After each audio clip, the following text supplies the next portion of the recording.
అక్క we షేప్కి piping ఏ విధంగా వేయాలని మన రెగ్యులర్ కస్టమర్ ఒకళ్ళైతే అడిగారనమాట. దానికోసం అయితే ఈ వీడియో చేసిన అనమాట. ఇక్కడ వచ్చేసి ఆల్రెడీ నేను లైనింగ్ క్లాత్ని రివర్స్ చేసి కుట్టేశాను అనమాట. ఈ విధంగా కుట్టుకున్న తర్వాత మనం పైపింగ్ ఏ విధంగా వేయాలో ఈ వీడియోలో అయితే చెప్పబోతున్నాను అనమాట.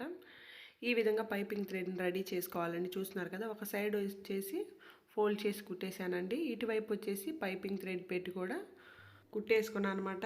ఈ విధంగా రెడీ చేసేసుకొని ఈ పైపింగ్ వేసింది వచ్చేసి మనకి ఈ బ్లౌజ్ యొక్క కింది వైపున చివరి అంచున్నట్లుగా చూసుకోవాలన్నమాట. చూస్తున్నారు కదా, ఇక్కడ నేను పాదం కూడా ఏమీ మార్చలేదండి. నార్మల్గా నేను రెగ్యులర్గా కుట్టే పాదంతోనైతే స్టిచ్ చేస్తున్నాను.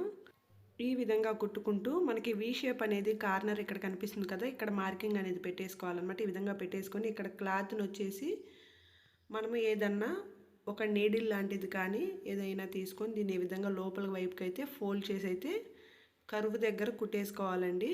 ఈ విధంగా మనము చూపిస్తాను చూడండి. ఇక్కడ కొంచెం జూమ్లో అయితే చూపిస్తున్నాను. ఇక్కడ కరువు పాయింట్ ఉంది కదా, ఇక్కడ ఫస్ట్ అయితే నేను మార్కింగ్ చేసుకున్నాను కదా, ఈ విధంగా మార్కింగ్ చేసేసుకొని ఇక్కడ వచ్చేసి క్లాత్ని చూడండి నేను ఏ విధంగా ఫోల్డ్ చేసేస్తున్నాను. ఈ విధంగా లోపల వైపుకి అయితే ఫోల్డ్ చేసేసుకోవాలన్నమాట. ఈ విధంగా ఫోల్డ్ చేసి ఇక్కడ స్టిచ్ అనేది వేసేసుకొని మరలా అటువైపుకి తిప్పేసుకోవాలి. తిప్పిన తర్వాత నెక్స్ట్ ఇక్కడ కూడా చూడండి, ఇక్కడ ఒక మార్కింగ్ అనేది వేసేసుకొని ఇక్కడ కూడా క్లాత్ని అయితే ఈ విధంగా ఫోల్డింగ్ అనేది వేసేసుకోవాలండి. ఈ విధంగా ఫోల్డ్ చేసుకొని మనము క్లాత్ని లోపల వైపుకు పెట్టి స్టిచ్ అనేది నీట్గా వేసేసుకోవడమే అనమాట. ఈ విధంగా వేసుకుంటే ఇన్విజిబుల్ పైపింగ్ అనేది చాలా నీట్గా వస్తుందండి.